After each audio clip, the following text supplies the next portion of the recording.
Welcome back to Comical Opinions with a review for Alice Cooper Volume 2, Number 5, the finale in the current miniseries. And in this issue, uh, Alice Cooper brings the hellish music competition to a close when he battles Satan for his soul and the fate of the world more than once. But before we get started, please like, share, comment, subscribe, and hit that bell for notification. Your thumbs up helps keep us going, and we would greatly appreciate your attention. Before we get too far into the review, let's talk about the credits. Alice Cooper, Volume 2, Number 5, is written by Rodney Barnes. The artist is Edu Mena. Colors are by Adriano Augusto. Letters by Troy Peteri.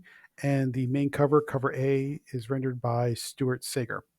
Uh, so to recap what happened in the previous issue, Satan and Alice Cooper had their musical competition to vie for the title of greatest musician in the world. And they played out the competition, and Alice Cooper won. But instead of making good on his promise to bugger off, as they say, Satan said, "How about we go best 2 out of 3?" And for some bizarre, strange reason that honestly I can't think of any good reason why this would be the case, stupidly, Alice says, "Sure, let's go round 2 since you're not going to hold up your end of the bargain." Why? I don't know why you would do that. I don't know what Rodney Barnes was thinking, how that would play out, but that's the way it played out. So Alice says, "Sure, let's go round 2."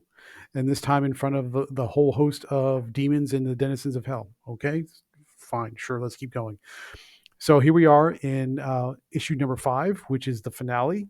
And what happens is Satan decides he's not going to play fair, and he sends his demons after Alice Cooper. But with the angel Gabriel's help, Alice and the angel destroy the demons, and then they head into the second round of competition, where they play their hearts out, and then the round of competition ends in a tie. And Satan says, "Okay, well, let's go for round 3." And Alice, of course, says, "Okay." I don't understand why he keeps saying yes to Satan when he keeps backing out of his deal, but he keeps doing it. So we have a third round competition, this time in front of famous but now currently deceased musicians. They have their competition, and in the course of that competition, Alice uses the magical guitar he was given by the angel Gabriel to master a particular lick or chord that he's never been able to get. And through the power of his musical genius, he defeats Satan. And that's the end of the story. Satan is banished back to hell, never to play on earth again. Alice Cooper's soul remains intact, and the earth is free from Satan's reign. And that ends the issue. Um, Okay, that's the way it ends. So, interesting fact about this, there are multiple famous real life musical guest stars that appear in this issue besides Alice Cooper. You see Janis Joplin, David Bowie, Freddie Mercury, and on and on and on. We've seen cameos from famous musicians in the first 1 or 2 issues. More of them show up in this one. So, if you're a fan of famous dead musical artists, you get several cameos in here, which may make it worth it for you just for the fun factor in those cameos.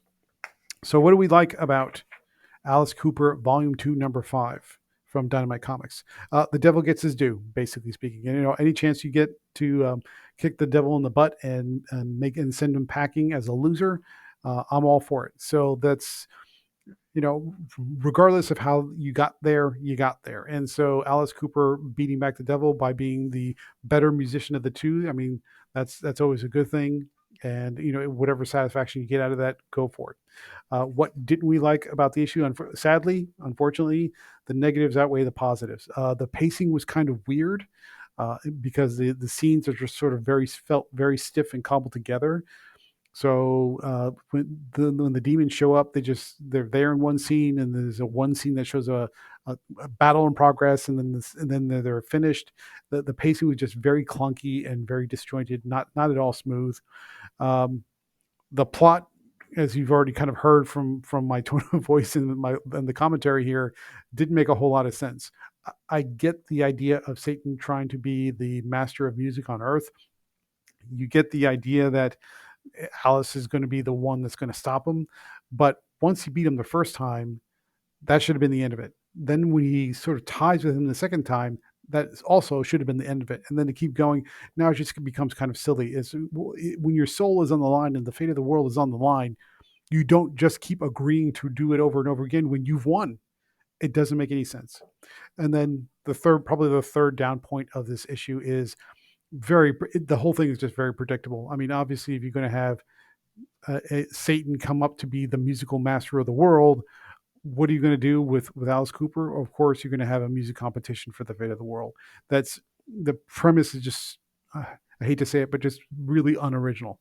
How many times are we going to have that kind of scenario where a famous musician beats back the devil in a music competition? It's just so lacking in originality, unfortunately. I mean, the magical guitar is kind of a cool novelty, but the whole concept is just not very original and paced really poorly throughout the entire miniseries, not just this issue.